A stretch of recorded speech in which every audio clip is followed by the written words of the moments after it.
Yesenia Espinel comparte un diálogo con el invitado.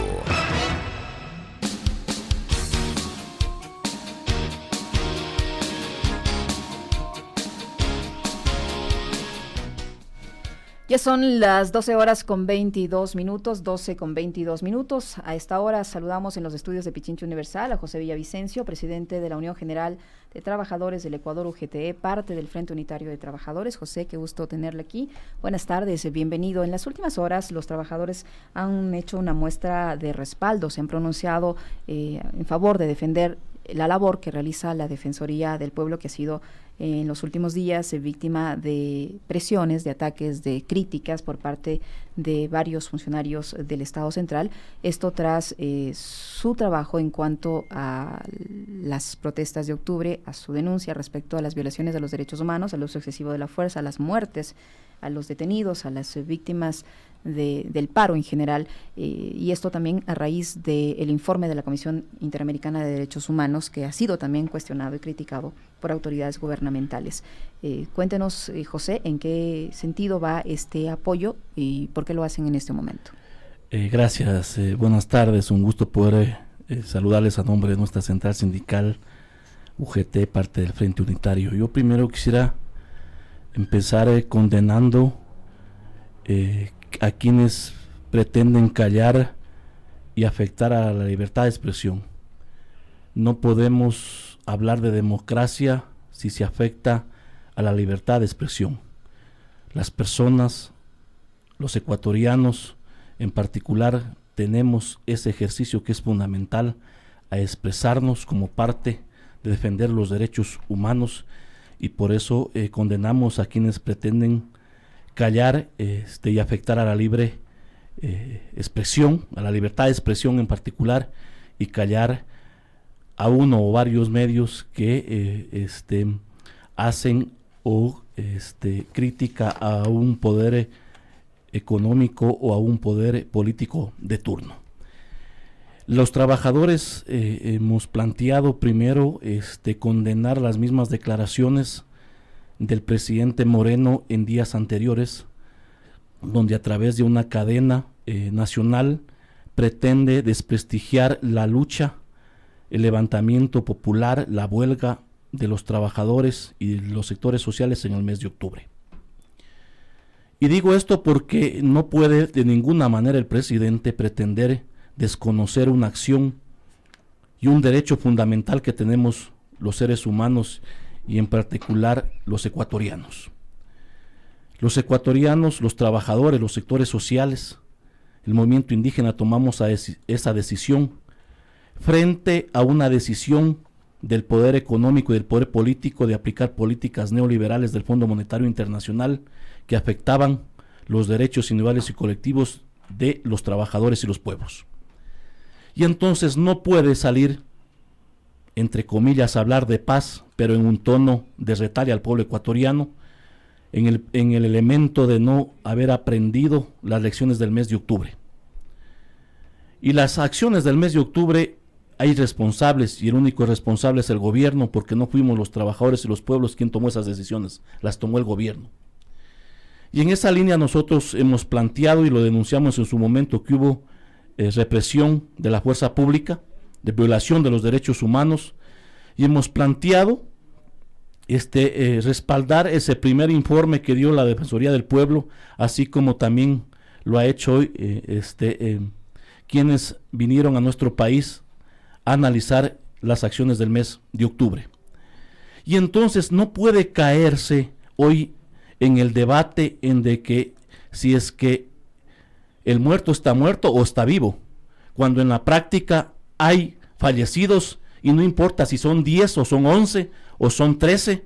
Que solo exista uno. Que solo exista uno, es evidente que hubo una violación a los derechos humanos y una represión del Estado. Y entonces no está en juego el número de personas, porque es evidente que sí las han existido. Y en ese marco entonces, por eso es de que nosotros hemos planteado respaldar ese informe que hizo la Defensoría del Pueblo en su momento, y que nuevamente hoy día lo hemos hecho público en una reunión y en una rueda de prensa en conjunto, en el marco primero de que se respete la libertad de expresión, segundo, el derecho a la resistencia, y un aspecto fundamental, que en octubre no hubo solamente derecho a la resistencia que lo garantiza la Constitución, sino que fue más allá, que fue una lucha frente a las políticas neoliberales, que en la práctica estamos haciendo uso del derecho no solamente a la resistencia, sino del derecho a la rebelión de los pueblos. Cuidado, y ese derecho y ese derecho a la rebelión lo garantizan los derechos y los pactos a nivel internacional. Así que no podemos asustarnos. La Constitución garantiza el derecho a la resistencia, y los convenios internacionales, como parte de los derechos humanos, garantiza el derecho a la rebelión cuando hay afectaciones a los derechos humanos y a los derechos individuales y colectivos. Y eso el Estado debe entenderlo y debe comprenderlo. José, estamos conversando con José Villavicencio, presidente de la Unión General de Trabajadores del Ecuador, y hay que aclarar que lo que está haciendo el señor Villavicencio es citando resoluciones o artículos que hay en los convenios internacionales y en la Constitución, que no está usted haciendo un llamado a la rebelión. Hay que aclarar, por si acaso, para que no tengan luego pretextos para sancionarnos o tratar de cerrarnos. Gisela, aclarar esto, porque esa es una discusión y un debate que lo hemos hecho nosotros, para poder enfrentar quienes pretenden decir que el mes de octubre fue un acto vandálico, un acto de donde el Estado ha perdido todo, y donde se pretende decir que el desempleo, que la inseguridad es por culpa de octubre, y no es así. El derecho a la resistencia, el derecho a la rebelión, a la protesta social, lo establecen los convenios internacionales, los derechos humanos y la misma Carta o Pacto de San José. Eso es lo que yo estoy diciendo, y los pueblos, los sectores de trabajadores, no podemos espantarnos y asustarnos de hecho. A eso iba. Tomando en consideración que nosotros condenamos los actos vandálicos que nosotros dijimos en su momento que no venía de nuestro lado. Pero lo que yo digo, y lo repito, es de que no se puede entonces pretender penalizar, callar a una protesta legítima que tenemos los trabajadores y los pueblos de nuestro país. ¿Usted cree que con todo este tipo de pronunciamientos, criticando este informe de la Comisión Interamericana de Derechos Humanos, cuestionando, poniendo en duda la labor de la Defensoría del Pueblo, ahogando a medios de comunicación, teniéndoles al borde del cierre porque informan sobre lo ocurrido en el paro, ¿usted cree que con eso se está criminalizando la protesta? No se puede actuar de la misma forma. No se puede ocupar los mismos instrumentos para callar y afectar a la libertad de expresión. Y cuando se pretende callar la voz de una persona, de un dirigente o de un medio de comunicación, es evidente que se está afectando a un derecho fundamental, que es a la libertad de expresión, pensando distinto. No puede ningún gobierno, sea cual sea el gobierno de turno, pretender callar a voces de quienes pensamos distinto, diferente, porque ahí no hablaríamos de una verdadera democracia. La verdadera democracia tiene que ver con la participación de los distintos actores, y no solamente políticos, sino sociales, y a criticar lo que está mal, y también a poder aplaudir, si es que fuera el caso, de las cosas positivas. Y entonces eso es respetar la libertad de expresión y la democracia. Y entonces el gobierno no puede pretender callarnos a los dirigentes sindicales y sociales y cerrar medios de comunicación con los mismos instrumentos del correísmo de quienes pensamos distinto. Y entonces hemos dicho claramente, los trabajadores no podemos callar frente a los actos de corrupción que lo han habido en el correísmo y lo están habiendo ahora, en el tema del IES, para poner un ejemplo, en el mismo gobierno, porque no puede ser que el señor Camaleón de Cuesta Caputi siga tomando las decisiones, siga diciendo a quién saca y a quién pone. Eso también es corrupción, porque corrupción no es solamente quien recibe o da dinero, sino quien ocupa las diferentes artimañas para tomar decisiones en contra de los pueblos. Entonces no podemos callar frente a eso. No podemos callar cuando hoy el pueblo ecuatoriano vive la peor crisis del desempleo. Cuando se ha maquillado las cifras, se dice que se han perdido 115,000 empleos adecuados, cuando las cifras lo demuestran todo lo contrario. Son más de 170,000 empleos adecuados que se han perdido solamente en el 2019. Y decimos esto con la certeza. El IES ha entregado los estudios actuariales al 2018 y ahí establecen quiénes son los aportantes.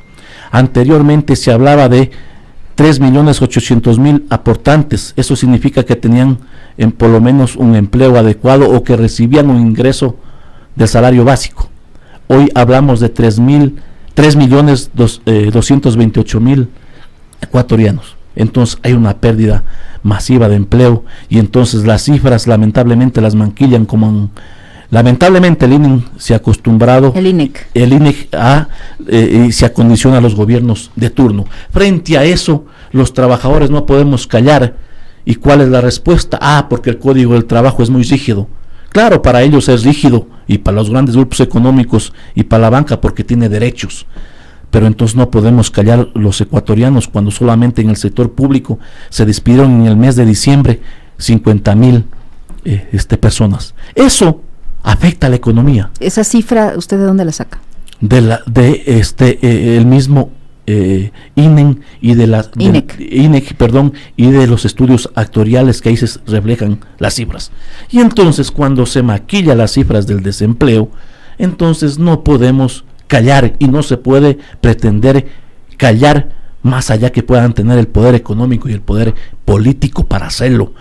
Cuando por un lado existe desempleo de más de 5 millones de ecuatorianos, cuando se ha aumentado la pobreza en el país, 36 ecuatorianos al día se convierten o pasan a ser pobres, tomando en consideración de que es considerada pobre una persona que tiene más o igual ingresos a $85 mensuales. Eso se ha incrementado, ha aumentado. Significa que también ha aumentado la extrema pobreza. 2 millones de personas en el 2019 subsistieron con $1 y $1.50. Frente a eso no podemos callar los ecuatorianos, porque si es que hay desempleo, es evidente que va a haber más pobreza, más extrema pobreza en nuestro país, y frente a eso no podemos los ecuatorianos callar, porque eso es una cara de la moneda. La otra cara es que la banca ha ganado 560,000 millones de dólares en el 2019. La otra cara de la moneda es que los grandes grupos económicos han ganado más de 400 millones de dólares. Solo 30 empresas han ganado por encima de 2.700 millones de dólares. José. Y entonces, frente a eso, sea cual sea el gobierno de turno, no puede callar el derecho a expresarnos que se enmarque en el tema de respetar la libertad de expresión. José, este es un año prácticamente electoral. Unos dicen que es preelectoral, pero yo creo que ya estamos en un año electoral y el sindicalismo no va a quedarse fuera del mismo. Ustedes analizan opciones electorales. ¿Cuáles son esas opciones que están analizando? Los trabajadores tenemos diferentes espacios de lucha. La movilización, la huelga, el paro, el levantamiento, el debate, las plantoneras, la capacitación y también el tema electoral.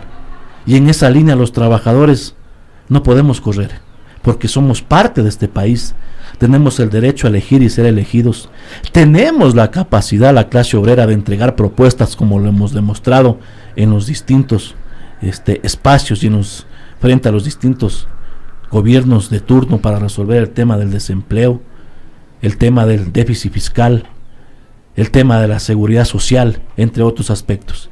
Y por eso los trabajadores vamos a discutir el tema de ir a construir un frente social y político. ¿Con quiénes?